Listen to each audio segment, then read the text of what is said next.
Right. Morning, everybody. We have in the room, we have Hannah, Mervyn, Raya, Raya, Jeff, Moshe, and Johnny. Thank you very much. And we are in Sanhedrin 22a near the bottom. We may even turn over the page today, but knowing us, we probably won't. Because it takes a little bit longer than most when we learn. The last thing we did last time was this rather clever linguistic acrobatics that Julia rather liked on the verse in wherever that verse is in Tehillim 68. Where it says, Motzi Asirim Bakosharot, he relieves prisoners at suitable moments. And we were talking about how difficult it is to make a shidduch, and that it is like Kriyat Yamsuf. Making a shidduch is like splitting the Red Sea. That's how difficult it is. And this pasuk says Bakosharet, which means at suitable moments. But we split the word up into Bechi, Veshirot. Bechi veshirot. Bechi is crying, weeping. Shirot is song. So where was there crying and song at the same time? Kriyat Yamsuf, because the Egyptians were crying and the Israelim were singing. So from here we learn that HaKadosh Baruch Hu no, we're coming to that in a minute. How difficult it is to make a shidduch. It's so difficult to make a shidduch like splitting the Red Sea. Okay, now, this is where we ended off. We are over... I haven't got it on the screen for you. Maybe I should do that. What page number? We are on page number 132, Michael. I'm just going to get the thingy up for you now. Give me a second. Zoomers while I put the text on the screen. Moshe, for you, it's right towards the bottom of. You've got it? Yeah. Okay. All right. Let me just get the text on the screen for the Zoomers, and we'll see how we go.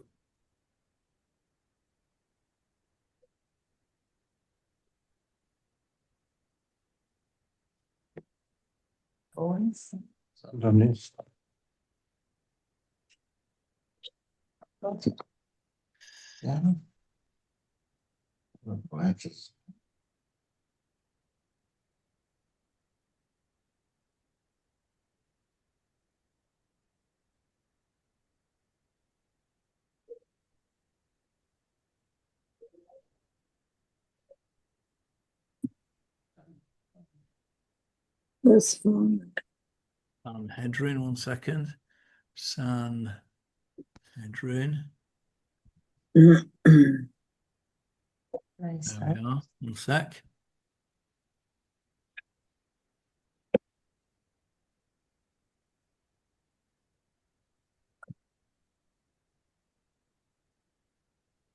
Page 132.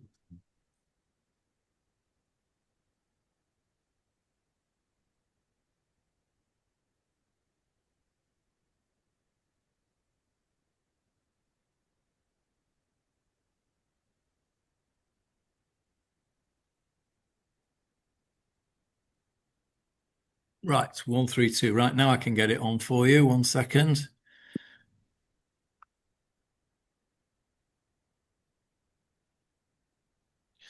Share. Right, tell me when you've got it. Should have it in a sec. There we go. Right. Yeah, okay.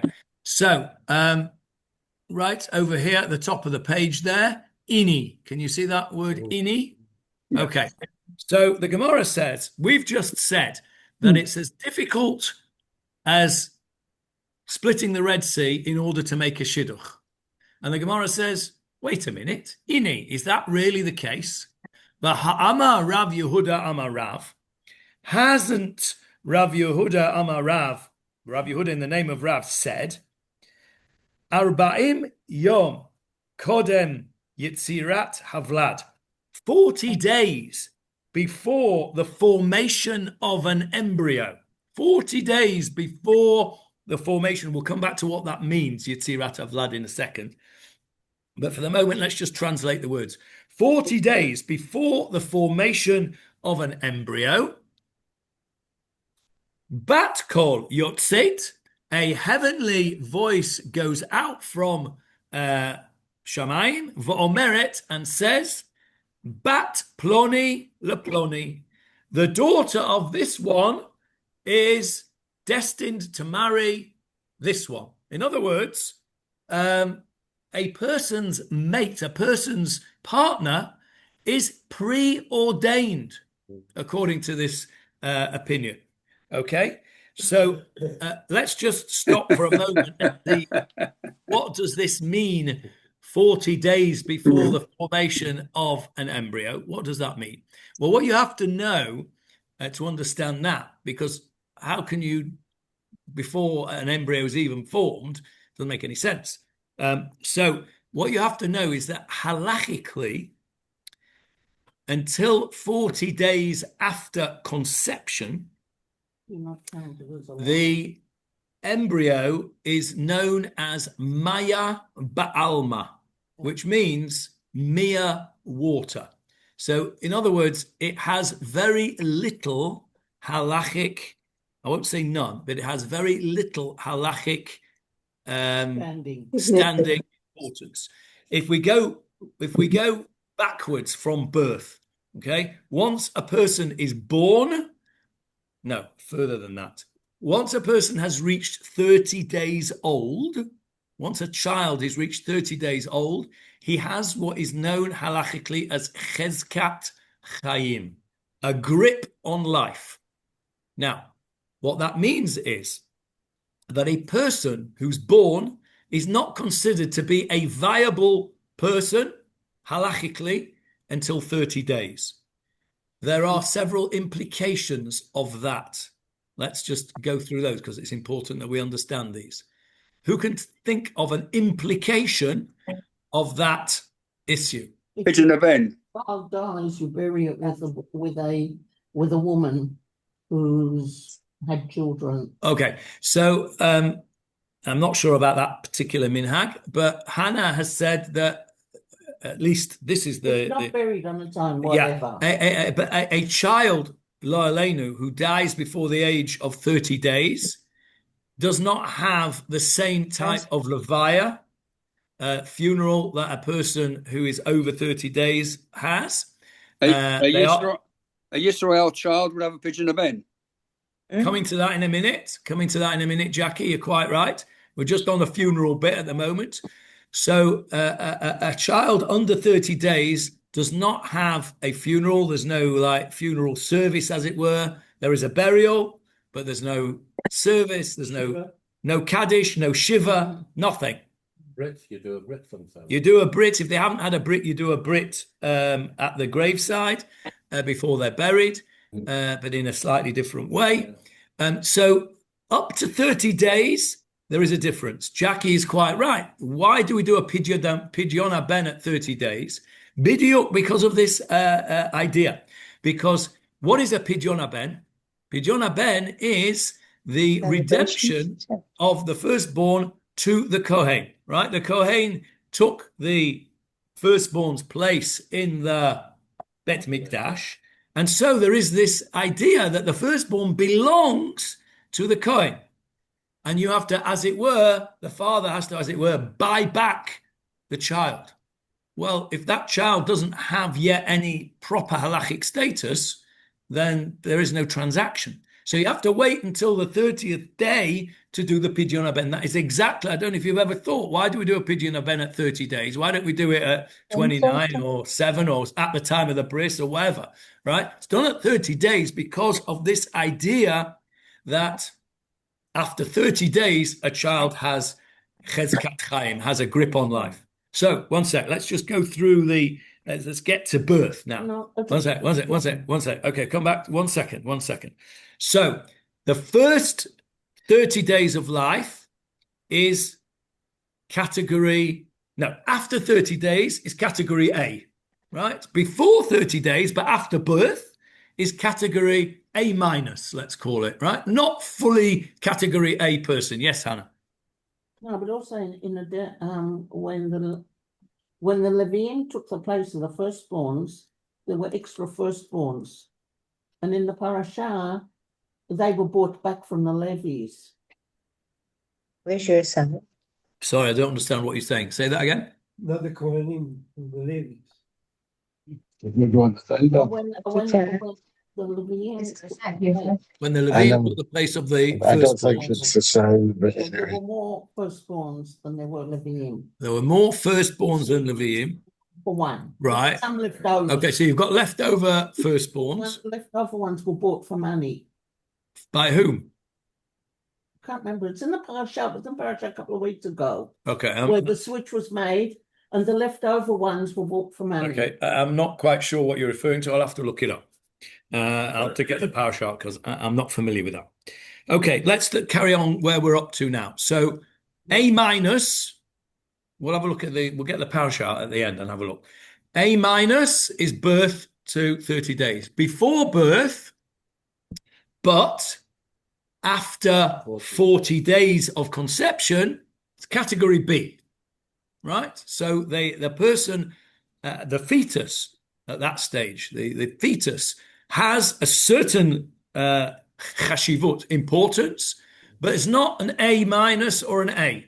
Now that's very important because when lo aleinu, a situation arises where 40 days before where there is a danger first to 40 the mother days. of continuing the pregnancy, the mother's life takes precedence over the fetus's life because the mother is already category A, whereas the fetus is category B.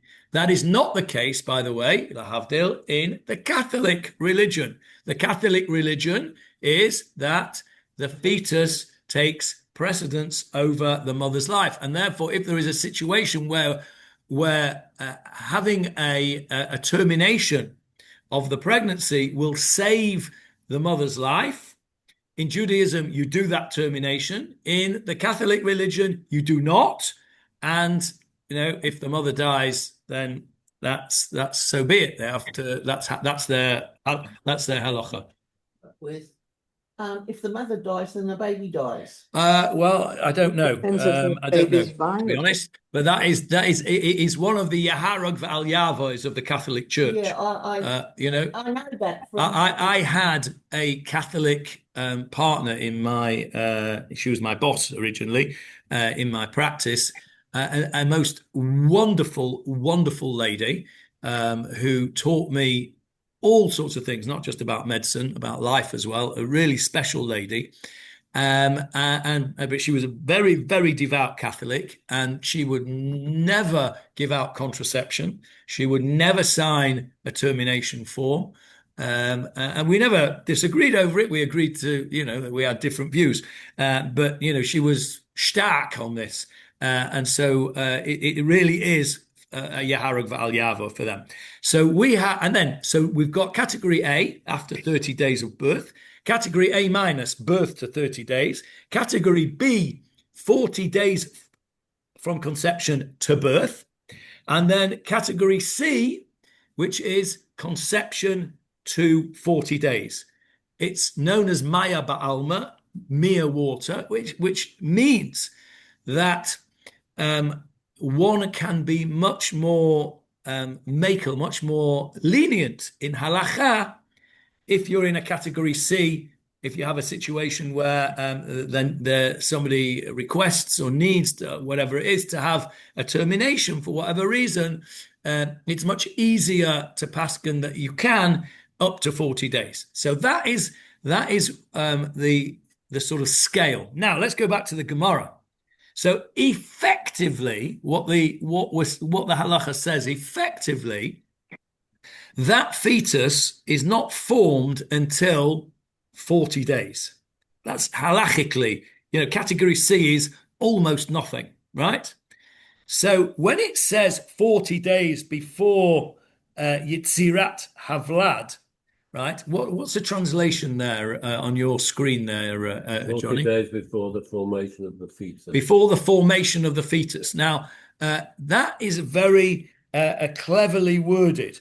The translation in the Art Scroll in English is not so cleverly translated, because in English there is a difference between an embryo and a fetus. Okay, what's the difference between an embryo and a fetus? An embryo is at the cellular stage before it starts to get features of growth, of development, of embryonic development, and it becomes a fetus. So here in the English translation of the Art Scroll, it says 40 days before the formation of an embryo, which is not true. An embryo is formed immediately at conception. When you have two cells, egg and sperm come together, two cells, that is an embryo. So this is a poor translation. Steinsaltz's translation, 40 days before the formation of a fetus, is a much better translation, because 40 days before the formation of the fetus is when? Conception. And what the Gemarah is saying is, at conception, this voice comes out from Shamayim, and as it were, and says, this one is going to be married to that one. So that was just a sort of a sidestep to explain the different halachic features of development of an embryo into a fetus, into a baby, into a person who has chezkat chaim. So we are now, I've got a question. So what's the Gemarah's question here? The Gemarah's question is, if 40 days before the formation of a fetus, i.e. at conception, it's already decided who's going to marry who, then it isn't that difficult to make a shidduch, is it? Because You've got to find them. okay, so Hannah says the difficulty is searching out the right person. So that's not what the Gemarah seems to imply. The Gemarah seems to imply that since... Doesn't know if it's going to be a boy or a girl, anyhow. Well, you know straight away whether it's a boy or girl. Yeah. You might not know it, but once that conception has occurred, because that depends whether the sperm has an XY as an X chromosome or a Y chromosome that matches with the X chromosome of the egg.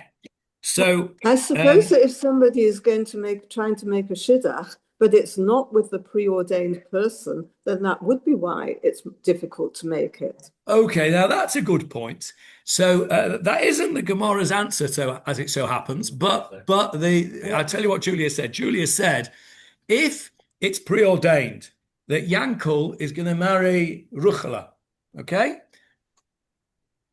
and you try and make a shidduch, and it's not Yankel and Ruchala, that's why it's so difficult, because they don't match, they don't fit. It's like putting the wrong piece in the jigsaw, right? You might think it fits. You pick up a piece of the jigsaw and say, "Oh, that looks like it goes over there," and you try it, and it don't quite fit.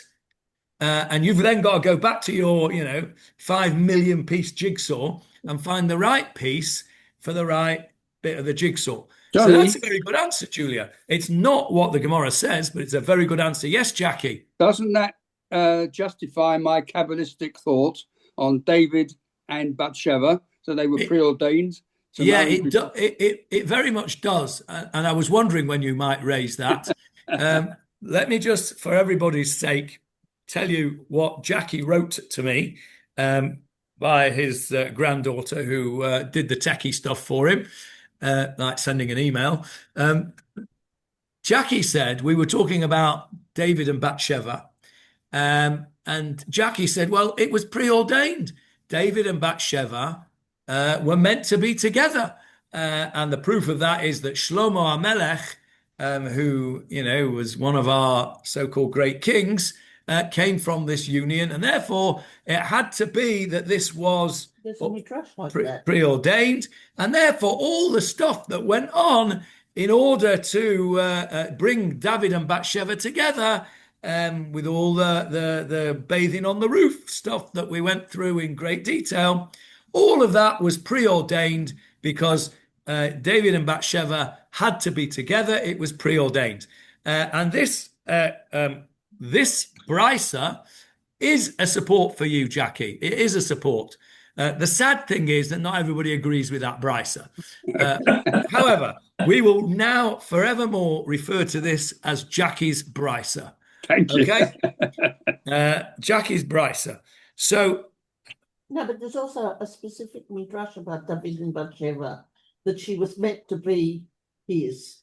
Not just this writer, but a midrash that says Bathsheba was meant to marry to be David's partner, and therefore everything that happened went to enable okay, that. so that's the midrash. Yeah, That's the midrash that Jackie is. That would send you off the deep That end. is the midrash that Jackie is relying on for his opinion. Julia's answer is a great answer, and that is that if you get the wrong piece of the jigsaw, it doesn't fit. And since there are very, very many different pieces of the jigsaw, it's difficult to find the right one. But that's not what the Gemarah says. Remember, how did we get into this discussion? We were talking about how important, how special the relationship between a first couple. When I say a first couple, I mean a man's first wife and a wife's first husband. Assuming that's a first love.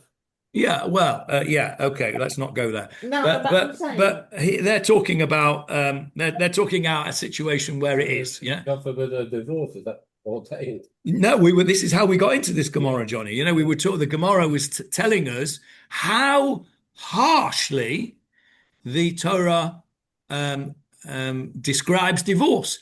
Rather than have a divorce, they allowed David and Avishag to be in the same room with Yichud, rather than he divorced one of his 18 wives. Remember, that's how we got into this.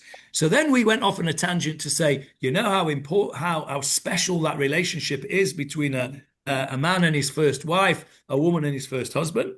And that's how we got into this discussion. So bearing that in mind, here is the Gemarah's answer to this question.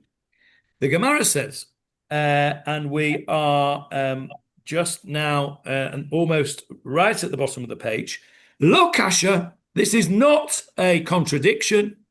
Ha bezivug rishon, ha bezivug sheni. The idea that a match is made in heaven, there's the source of that expression, yeah, a match that's made in heaven. Well, 40 days before the formation of the embryo, of the fetus, it was made in heaven. That's where that expression comes from. You have that expression in Flemish as well, a match made in heaven. No? No. What about in Russian? You have that in expression, a match made in heaven, yes? Yeah. הכל משמיים. הכל משמיים. Okay.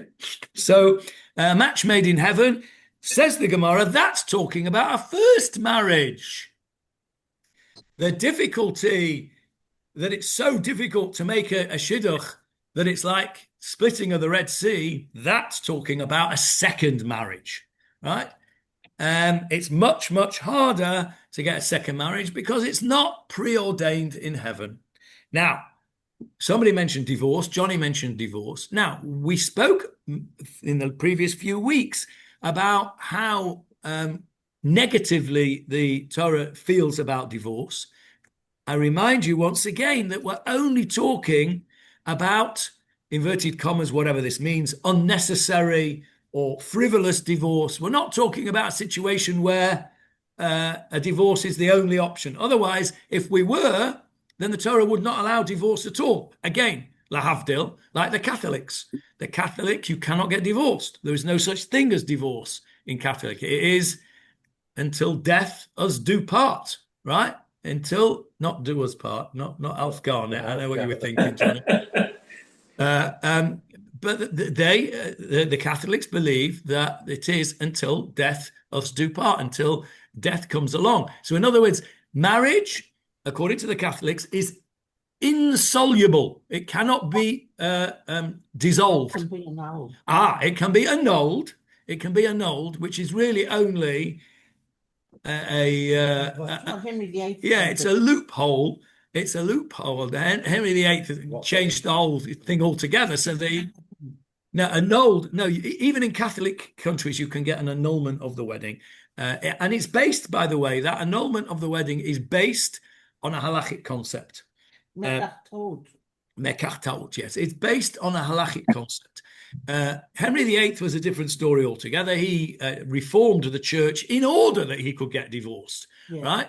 He wrote to the Pope and said, "I want to get divorced. Will you give me permission?" And the Pope said, "No, get lost. You can't get divorced. It's impossible." So that is why Henry VIII ordered a Talmud. Remember, we spoke about this in one of our shiurim recently, that there is in the British Library a copy, a first edition Bomberg Gemarah, full Shas, in the British Museum that belonged to Henry VIII. He ordered the Gemarah and brought in a rabbi, bearing in mind this was a time when the Jews were banned from England. They were exiled from England. They were what's the word? Yeah, they were chucked out, expelled. That's the word I was looking for. They were expelled in 1260 something, 1210, whenever it was, the 13th century. I can't remember the exact date, and didn't come back until the 17th century in the time of Oliver Cromwell. So during the reign of Henry VIII, there were no Jews, officially at least, in England. So where did he get a rabbi from? And how did this rabbi come into England? The Netherlands, correct. He got one from the Netherlands. Do you know what his name was? Neither do I. But I did know it one time, but I've forgotten.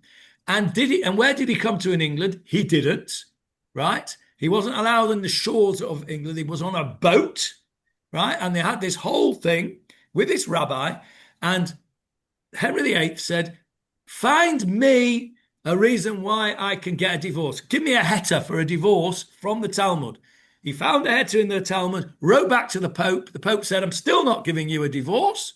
I'm still not allowing you to have a divorce." And so Henry VIII reformed the church in order that he could have a divorce. And that is the origins of the Church of England, Protestantism. Okay, one second. So let's talk now about the annulment. Okay, the annulment. Now, in Judaism, you are allowed to have a divorce, right? There's a whole process you have to go through, a get, etc. So if it wasn't allowed, there wouldn't be a process of getting, right? But there is, which shows that in certain circumstances, divorce is allowed. What this Gemarah was talking about was frivolous divorce. In other words, needless divorce. For what frivolous reason? You know, I don't like the color of your hair, or whatever stupid reason somebody might get divorced. Another way. Well, that may be. It's only 18 wives. Yeah, if you've already, that would be a frivolous divorce. Exactly. Johnny says, like, divorce one of your wives because you want another one, a different one. That would be a frivolous divorce. Exactly. Very good. So in the Catholic Church, you can't do that, but you can annul it. Now, you annul it on the basis of a halachic concept. Why am I telling you this? Because that fits in with the Henry VIII story that I've just told you, that he was looking for a halachic concept to get a divorce. So the halachic concept is one of mekach taut, okay, which means a false deal, right? So if I go into a shop and somebody says to me, "This is a genuine, I don't know, Cartier watch." I don't know why I thought of that. "This is a genuine Cartier watch, and I'll sell it to you for £10,000. And I give him £10,000, and I get my Cartier watch, and it turns out it's not a Cartier watch at all. It's a fake. Then that is called a mekach taut. It was a deal that was, mekach means a mekach means a transaction. A transaction. Taut means a mistake. In other words, it was a deal that I did in error because I wasn't told the facts. If I'd have been told that this was not a real Cartier, well, I wouldn't have done the deal, right? So what happens is you get a marriage, And you, by the way, this is actually the basis of how Protestant divorce works as well, only it's a little bit more makel, it's a bit more lenient. If you get a situation where you have a husband and wife, and that husband turns out to be a real wrong-un, right? A real bad person, right? He beats her up, or he's a gambler, or whatever, right? He's a rotten person. The wife can then go to whoever it is, the authority, the Pope, the church, whoever it is in charge, and say, had I known that this husband that I took, till death us do part, was such a rosher, that he was a gambler, that he was a wife beater, that he was a whatever, I would never have married him in the first place. And therefore it's called a mekatot. It's called a bum deal, we might call it, right? It was a rotten deal. And therefore there is the power to annul it on the basis that had they known in the first place about this, then they would not have married them in the first place. And so it is annulled. Now, if you think about divorce in the Protestant world, right nowadays, it's slightly different in that you can just separate for a number of years. Julia will help me out on the legal side here. If you separate for a certain period of time, I don't know why I've got 2 years in my head, whether that's right or wrong, I don't know. Julia, can you help out? No, or maybe I can't, Avril? because I really can't remember any of it. But I am thinking about mistaken misrepresentation. Okay, exactly. Mistaken misrepresentation. Avril, am I right? 2 years? Yeah, it used to be when I did it. It was 2 years. Okay, so you can now say you're separated for 2 years. That's the end of that. But what they used to have to do was to prove something that made you, which was almost like a mekatot. So what did they used to do? They used to go and say, he's been adulterous, right? So what they used to do back in the day, in order to get a divorce, was you would get the husband would go to a hotel with another woman, right? And would sign into the hotel with another woman, right? And sign in as, Mr. and Mrs. Fred Bloggs, right? And then they would go upstairs to the room, right? And if you think about it, this is the concept of yichud, isn't it? Doesn't matter whether anything did or didn't occur. That is enough for the woman to say he's been adulterous. And if he doesn't challenge that and say, no, I wasn't adulterous, because otherwise he's in on this thing, he wants a divorce as well, right? Then the courts can say, you've been an adulterous husband, I'm granting the woman a divorce on the grounds of adultery, right? Now, actually, it's on the grounds of yichud. Remember, we spoke about yichud. If you're a witness to yichud, how long have you got to wait outside the room? 15 minutes. No, that's Matz's 18 minutes. Don't take that long, Johnny. 7 minutes? 3 minutes. 7 minutes. 7 That's minutes. it. 7 minutes. Say that one, go on. Yeah. Okay, I don't want to know the details. So anyway, divorce on the grounds of adultery is really a divorce on the grounds of yichud. So effectively, when that divorce is granted, it is effectively saying it's a mekatos, isn't it? It's effectively saying, the woman is effectively saying, if I'd have known that he was an adulterer, I wouldn't have married him in the first place. So the whole thing really comes back to halachic concept, which is not surprising because the Christian religion is very largely based on Judaism. So that's just an interesting thing, a side idea about Protestant and Catholic divorce and annulment. By the way, I'll just finish this little point on this. When it comes to the issue of agunot, right? An agunah is? An agunah is a chained woman, means a man who refuses to give his wife a get, and therefore she cannot marry anyone else because a woman can't marry two people. She is, as it were, chained to him. And that the word agunah means a chained woman. So she's chained to him. So one of the methods of trying to help these people of Agunot. And I'm not a big expert on this, but Rabbi David Rue, who's here in our community, is a massive expert on this, and he's got shiurim online about it. It's well worth listening to if you're interested in this concept. But one of the things that some Batei Din try to do is to find a reason to annul the marriage. Because if you annul a marriage, then you don't need a get, because it was never a marriage in the first place.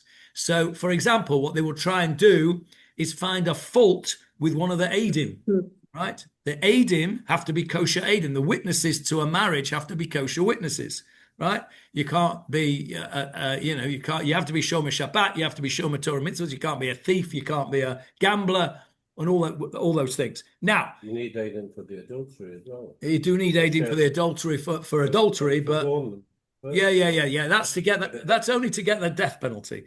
Yeah, that's to get you need the warnings for that. So what the Batei Din do is they try and find a way to annul the marriage that say that marriage to this bloke who won't give a get was never a marriage in the first place because the ketubah was faulty. There was a mistake in the ketubah. The eidim weren't kosher. It wasn't done properly. They try their best to try and annul it, which circumvents the issue of the failure to give a get. Okay, so we also use the concept of annulment on occasions to help the halachic process. Okay, right. There's Yes, no Julia. 2-year period in England anymore. This is according to Stowe family law. And I used to go to the same school as Marilyn Stowe years ago. She's an expert in divorce law. What does she say? Sorry, I missed She the first says, bit. well, this is the UK. There is no longer any minimum period of separation. It's not necessary anymore. Okay. You've got to Fine. you've got to be married 12 years, and it's got to be the main ground, which it always was actually, because yours was a sub-ground, is irretrievable breakdown of marriage. Yeah. But no Irretrievable 2 breakdown. years. Irreconcilable differences, I think, is a phrase that comes to my mind. But irretrievable breakdown in the relationship. So now in English law, you got to be married 12 years. No, 12 months. 12 months. And that's it. Then you can. It's a little bit more difficult, but there is no longer any. I remember, it's a long time ago since I did this, but the 2 to 5 years is no longer. No longer need 2 to 5 years. Okay, so no. that's another example of the the ADHD society that we're in. 5-day test matches down to 1-day cricket, down to 2020, down to the 100. Might as well just flick a coin and see who wins. What's the point of it all? Anyway, don't get me started on that. Jackie's going to a good 5-day test match today, and he's going and the sun's shining now. Back to the Gemarah. What did Julia say? What did Julia say? Julia said there is no longer a 2 to 5 year, 2-year wait. You just have to be married 12 months and a few other little bits and pieces. Much easier to get a divorce. That's the bottom line. Right, back to the Gemarah. So the Gemarah now returns to our subject of the special relationship between a man and his first wife. Amar Rabbi Shmuel bar Nachman. Rabbi Shmuel bar Nachman said, Lakol yesh tumura. For everything, there is a substitute, chutz me'eshet ni'urim, apart from the wife of one's youth. In other words, you can substitute anything. Nobody is indispensable apart from your first wife or the wife of your youth. And he quotes a pasuk in Yeshayahu, which I have not got ready for you. I'm sorry, but it is in Yeshayahu, and it's chapter 54, verse 6. And it says, Ve'eshet ni'urim ki tima'es. The wife of one's youth, can she be cast off? ? In other words, it's a rhetorical question. You can never cast off, as it were, the influence of the wife of one's youth. The Gemarah then goes into a fascinating story. I don't know how much we'll get through it today, but it's a really interesting story, this. This next piece of Gemarah is one of the most brilliant examples of linguistic and logic acrobatics. Okay? Watch this. Matne la Rav Yehuda la Rav Yitzchak Berei. Rav Yehuda, matne. What's the root of that word? Teach. Teach. Yes. What's the root of the word, Moshe? If I give you a clue by saying a taf and a shin are interchangeable in Gemarah language. Okay? Mishnah. Mishnah, right? To learn. Veshinantam levanecha. Okay? So matne le means he taught. He taught, Rav Yehuda taught to Rav Yitzchak Berei, his son. Bar is the Aramaic for Ben. Okay? So Berei means his son. So this is what Rav Yehuda taught to his own son, Rav Yitzchak. Ein Adam motzei korat ruach ela meishto rishona. A person finds, and a person can only find korat ruach. How have you got that translated, Johnny? Calmness of spirit. Calmness of spirit. Okay. Contentment is what I've got here in the art scroll. That's, again, Steinsaltz is a more literal and a better translation. Korat ruach, a calmness of spirit. You will only find a calmness of spirit ela mi'ishto rishona, from your first wife. Right? Okay, that's a statement. And he gives a scriptural proof, Shenema, and he brings us a proof all from Mishlei, that says, Yehi mekorcha baruch usmach me'eshet. Let your makor, what's makor? Your source, your fountain. Let your source be blessed, usmach me'eshet, and rejoice me'eshet ni'urech, over the page. See, we did get over the page. And rejoice with the wife of your youth. So you can see why he quotes that pasuk, because it's a play on words. That's why I like the translation of korat ruach as calmness of spirit. It's the same word. Can you see? Korat ruach and mekorcha. There's a play on words.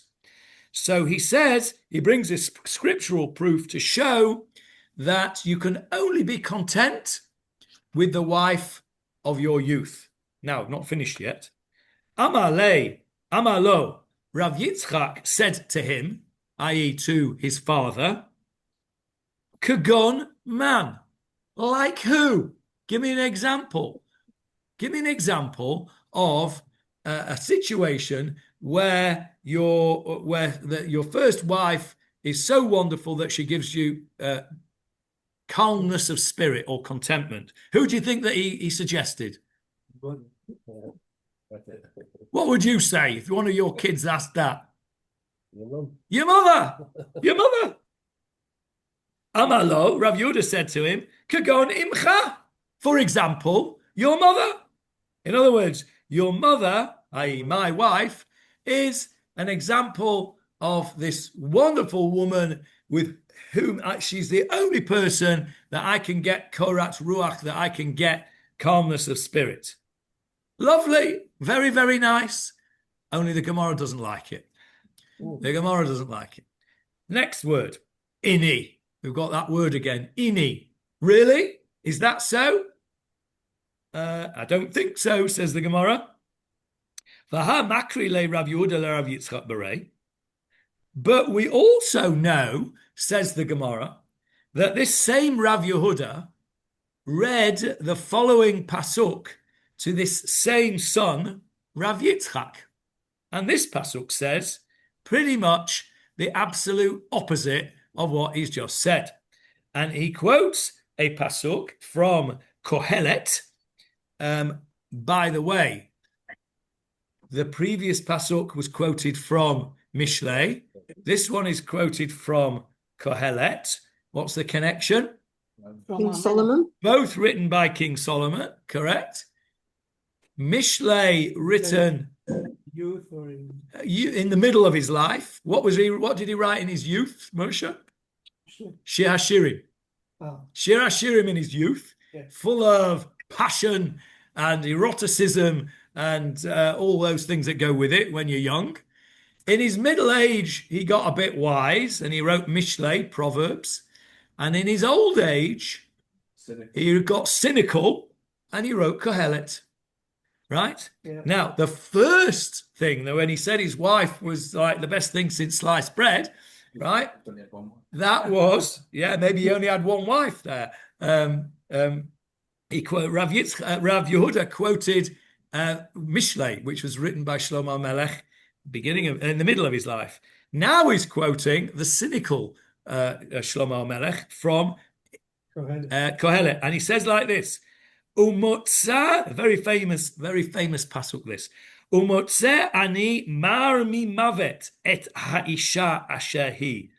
I have discovered more bitter than death this woman whose heart snares and nets.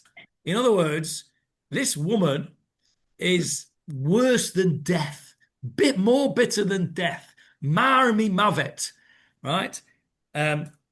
V'amalo, and when Rav Yitzchak heard this from his father, Rav Yehuda, what do you think he said? Give me an example. Good going, man, give me an example. And what do you think he said? Your mother. Your mother. V'amalo, good going, imcha. Your mother. Your mother. Hang on a minute, what's going on? So you've got a contradiction here. Rav Yehuda, what is he, some kind of schizophrenic? On the one hand, his wife gives him wonderful contentment. She's the makor of everything, of bracha. On the other hand, she's marami movet. She's more bitter than death. Well, what is it, Rav Yehuda? Come on. Now then, this is the linguistic and logic acrobatics that I promised you. The Gemarah now says, okay, I'll explain to you how this works. Matkif takifa. Ibure ma'abra b'mila. This Rav Yehuda's wife was very strong in her nature. She was a very powerful woman. Ibure ma'abra b'mila. But she was also very forgiving. Okay? Now then, what on earth does that mean? Well, I'm going to have to explain this to you by reading you the footnote in the Art Scroll Gemarah, because I can't do it justice by paraphrasing it. The Gemarah's answer seems difficult. Why would Rav Yehuda have characterized his wife in such harsh terms as a woman more bitter than death if she was, in fact, a forgiving person?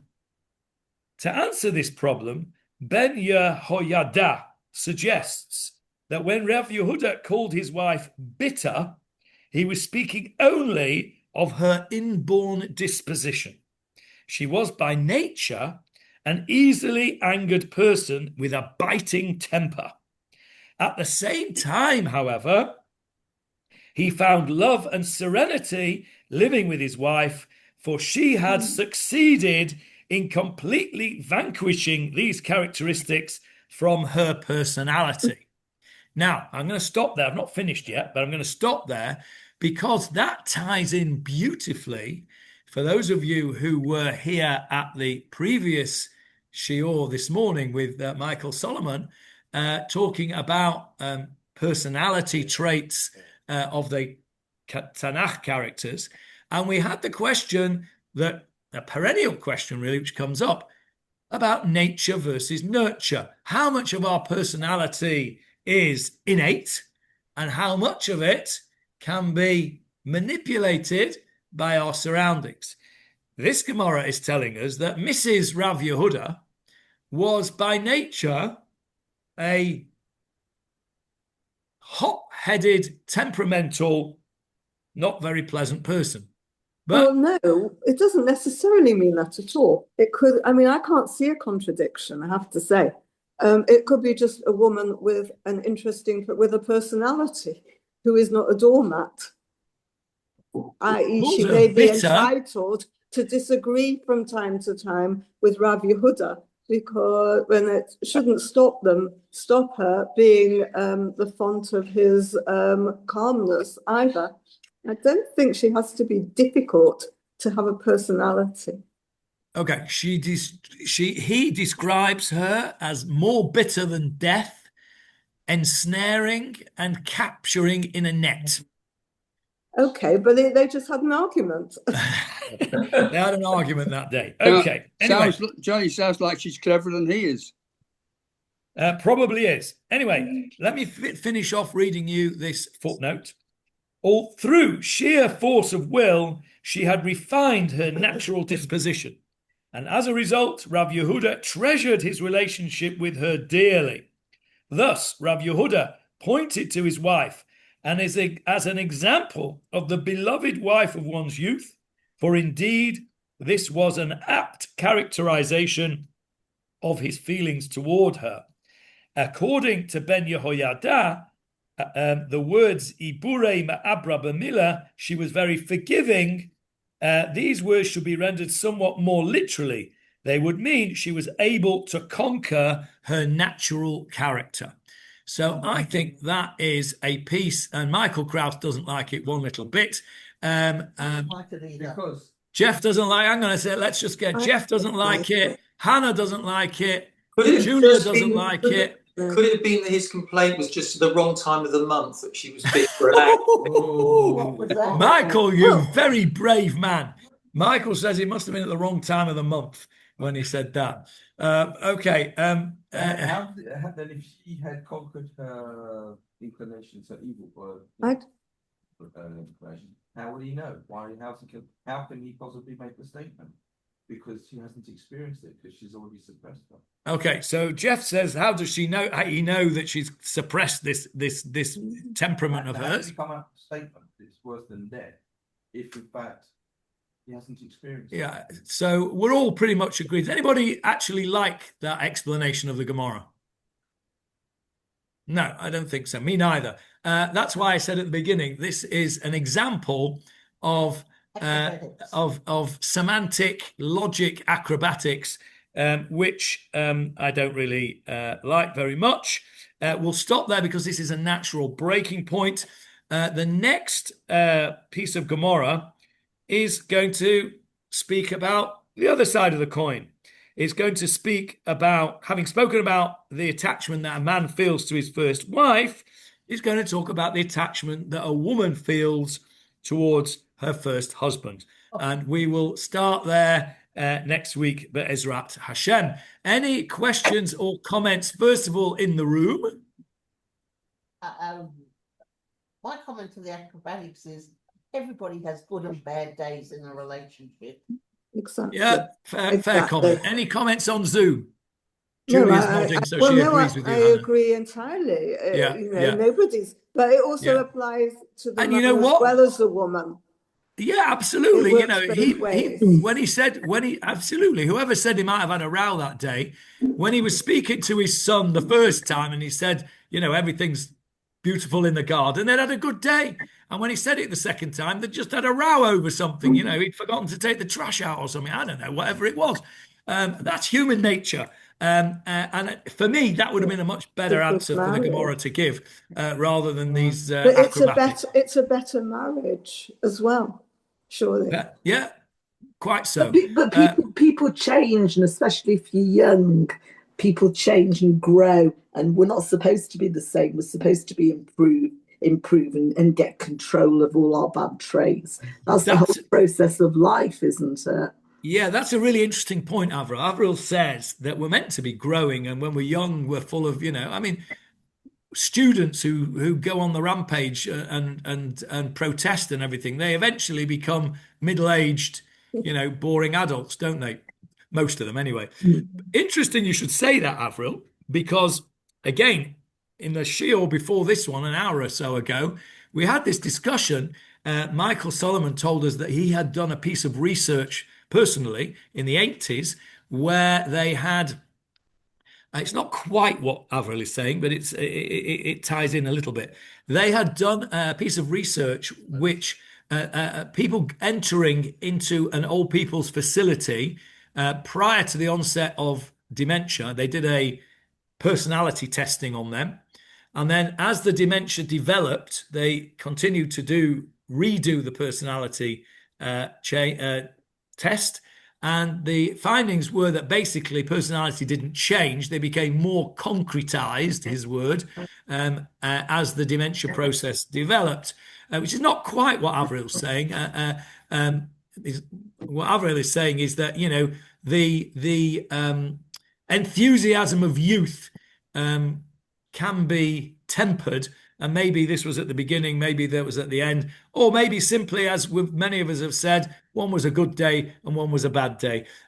So, for my part, there isn't the need to do that Gemarah logistical acrobatics, but there we are.